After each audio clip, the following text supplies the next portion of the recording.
A minha história na confeitaria começou desde criança, muito pequeno, né?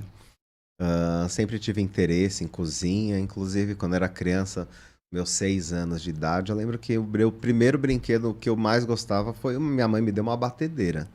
Na época, uma batedeira que eu lembro que minha avó falou que era absurda de cara, que era da marca daquela estrela e que não sei o que, iluminava, era praticamente o preço de uma batedeira normal do uso doméstico. Daí a gente tinha casa na praia, então minha mãe falou que eu não dava trabalho, eu ficava o dia inteiro ali brincando com terra, fingindo que estava fazendo bolo, aquilo me distraía o dia inteiro.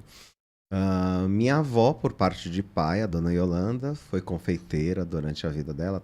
Trabalhou como costureira e depois acabou trabalhando muito como confeiteira. Então fazia muita encomenda para fora. Todas as vezes que eu ia visitá-la, tava lá aquela coisa, fazendo bolo e eu ali sempre curiando em cima, vendo o que ela estava fazendo. Daí eu comecei a tomar gosto. Então via alguma coisinha, queria ajudar a fazer, ficava naquelas assim. Daí com 10 anos comecei a me aventurar na cozinha, fazer bolo, tentava fazer bolo. Meu maior desafio sempre foi o bolo de cenoura. Eu ficava irritadíssimo porque, sabe aquele bolo solado, que virava praticamente um pudim? Eu não entendia por que acontecia aquilo, né? Aí ficava desesperado, assim, não é pra mim isso, né? A gente fica frustrado, né? Ver o da minha mãe, da minha avó ficando perfeito e o meu aquele pudim. Hoje em dia eu aprendi, graças a Deus. Tô sabendo fazer um bolo de cenoura, por acaso, com brigadeiro, fica modéstia à parte, muito bom. Mas aí os 10 anos, então, a partir dos 10 anos comecei a me aventurar na cozinha. Daí um amigo, outro vizinho, fala, faz bolo. Daí já com uns 14, 15 anos, faz bolo pra fora, pra encomenda, que não sei o quê. Faço. Comecei a fazer um ou outro ali, comecei. Daí eu lembro que eu acabei fazendo um curso profissional, foi muito engraçado. Eu acho que tinha uns 15, 16 anos de idade. E esse curso, a maioria das pessoas que frequentam, pelo menos naquela época, né? Hoje em dia é muito mais variado. Mas era a maioria senhoras, né? Eu lembro que foi um curso de dois confeiteiros internacionais, o Marco Antônio e a Sônia Escobar, né? Não sei se eles ainda estão na ativa. Mas são venezuelanos e foi um curso lá na Faria Lima, já tava me achando aquele curso, Faria Lima e tudo mais. Daí foi o meu primeiro curso profissionalizante, com a introdução de pasta americana, pasta de leite, coisas que não, hoje em dia, não sei se vocês sabem, mas já vende tudo pronto, né? A Uhum. facilidade da confeitaria hoje tem tudo aquilo pronto que naquela época, em 95, 96, né, não tinha absolutamente nada disso. Então a gente tinha que fazer a pasta americana, tinha que fazer, né, decoração. E foi meu primeiro curso profissional que eu fiz. E um monte de senhora tudo olhando pra mim, né, tipo, quem é esse rapaz, né? Que tá acompanhando quem? Não, sou eu mesmo. Tô fazendo o curso, tenho curiosidade e gosto, né? Daí foi, acho que, o meu primeiro tapa, assim, pra poder começar a fazer. Daí comecei a fazer e não parei mais, né? Continuei fazendo os bolos. Daí vem aquela coisa de trabalho, usa a confeitaria, na verdade, como hobby, porque eu gostava muito de fazer bolo e doce. Sempre estava fazendo as sobremesas das festas em casa, aniversários, ocasiões especiais. Ahn, Meu primeiro emprego foi com 14 anos, foi numa lanchonete bem conhecida aí, né? Foi já na área da alimentação Aham. também, então a gente quando começa nessa área já daí danou-se. Mas daí com 20, cheguei a me formar em turismo na época de faculdade, né? Fiz a faculdade de turismo. Cheguei a voar durante 12 anos, também fui comissário durante 12 anos na, na parte internacional, só fazia voos internacionais. E durante esses 12 anos de aviação, como eu fazia somente voos internacionais, as minhas referências já com a facilidade de internet, de redes sociais, a gente tem muito mais acesso a tudo que é da área. Então, as minhas referências eram todos confeiteiros internacionais, e eu buscava nesses lugares aulas que eu pudesse fazer com esses confeiteiros, né? E confeitarias e tudo mais. Então, eu cheguei a fazer cursos lá fora, Estados Unidos e Europa, que eu acho que foi uma coisa que me ajudou bastante também, desenvolver o que eu tenho de conhecimento hoje. E acabei fazendo isso pensando que a aviação não seria para mim uma coisa definitiva até o fim, né? Uhum. Pensei em algum momento, lógico, me aposentar da aviação, mas nem sempre a gente consegue. A aviação hoje tá bem bagunçada, digamos assim, bem difícil, né? Descanso é pouco, né? As pessoas que eu conheço que são da área, eles têm falado bastante. Antes a gente tinha final de semana em Florianópolis, ou passava 2 dias em Paris, né? Hoje em dia é 12 horas cravado de descanso e já volta pro país, né? Então não fiquei parado enquanto eu estava voando, estava aproveitando para poder me especializar. Voltei em 2018, na verdade foi o meu desligamento da empresa.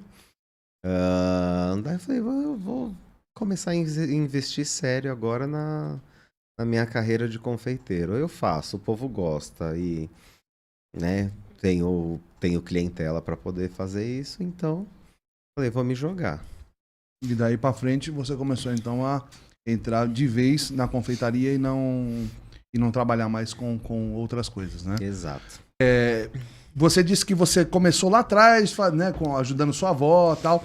Você reproduziu, ou já chegou a reproduzir receitas lá da sua avó depois de profissional? Sim, cheguei a reproduzir muitas das receitas, inclusive, a gente vai falar isso depois também, mas no programa que eu participei aí, eles pedem uma receita de família pra gente poder depois postar a receita e tudo mais, e foi justamente essa receita da minha avó que eu acabei pegando. A minha avó era muito criativa, a minha avó começou a fazer bolo do nada, assim. Meu irmão nasceu, daí foi fazer o primeiro aniversário dele de 1 aninho. Ah, deixa que eu faço o bolo.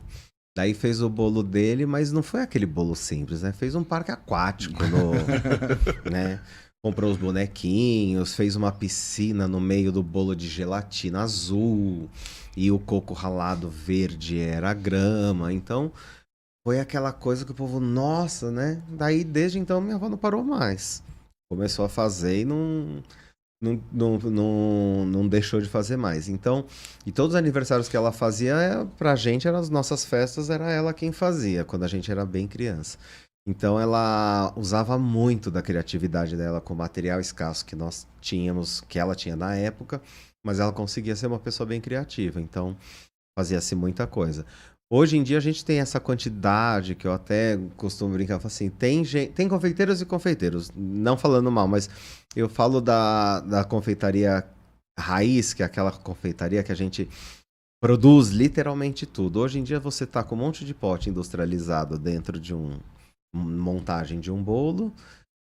É gostoso? É, né? Mas não é aquela coisa que você fala. A minha avó fazia o doce de leite, né? Então faz aquela coisa que eu acho que tem muito mais sabor agregado, muito mais família, mais afeto, né? Eu ia te perguntar isso quando você falou da pasta americana. Porque você disse que no curso você aprendeu a fazer, né, os materiais para poder utilizar nas receitas. E realmente existe essa diferença dessa questão de você produzir o seu próprio, né, o seu próprio material para utilização do que esses industrializados de hoje? Sim. A respeito da pasta, hoje em dia não compensa fazer a pasta porque é um trabalho muito grande. Depende de ponto, de material que você tem que fazer. Então, assim, se você hoje em dia tem pasta americana já pronta para poder fazer o bolo, beleza. Digo mais em termos de recheios, né? Certo. E outra, a pasta, ela virou tendência um grande tempo, ficou. Tem hoje em dia ainda muita gente que faça com pasta americana. Eu faço, mas não é a minha especialidade hoje em dia. Prefiro não fazer, porque a pasta americana, ela demanda um tempo muito grande. E nem todo mundo gosta de comer, né? A pasta americana eu costumo falar que é mais estética do bolo, beleza, tudo mais.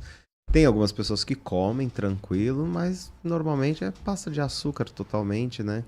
Um bolo que você faz de pasta americana que você pode levar um dia inteiro decorando, você faz 4, 5 de creme de manteiga, que é o famoso buttercream, que rende muito mais, né?